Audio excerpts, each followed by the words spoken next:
آپ میں سے جو لوگ سمجھتے ہیں کہ میری دعا قبول نہیں ہوتی وہ یہ ویڈیو آخر تک ضرور دیکھیں۔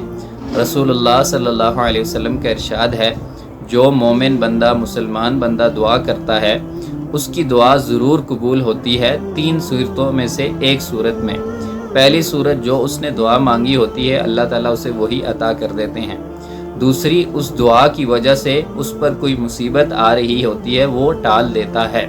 اور تیسری اور خوبصورت، آخرت میں اس کے نامہ اعمال میں اس کے درجات بلند ہو جاتے ہیں اس دعا کی وجہ سے۔ سبحان اللہ، ابن قیم رحمہ اللہ بیان کرتے ہیں کہ قیامت کے دن یہ شخص آئے گا اور اپنے نامہ اعمال کو دیکھے گا اور پوچھے گا کہ اے اللہ میں نے یہ نیکیاں کی نہیں، یہ کہاں سے آ گئی؟ تو اس وقت اسے بتایا جائے گا کہ یہ تمہاری وہ دعائیں ہیں جو تجھے دنیا میں نہیں اس کا اجر ملا، آج تیرے نامہ اعمال میں یہ اجر لکھ دیا گیا ہے۔ تو اس وقت وہ خواہش کرے گا کہ کاش میری کوئی بھی دعا قبول نہ ہوتی، آج مجھے ان سب کا اجر مل جاتا۔ سبحان اللہ، اس لیے جب بھی آپ دعا کریں خالص نیت کے ساتھ دعا کریں، آپ کی دعا کبھی بھی رد نہیں ہوگی۔ دنیا میں اگر نہ اجر ملا تو آخرت میں ضرور اجر مل جائے گا، اس لیے دعا کرتے رہا کریں۔ جزاکم اللہ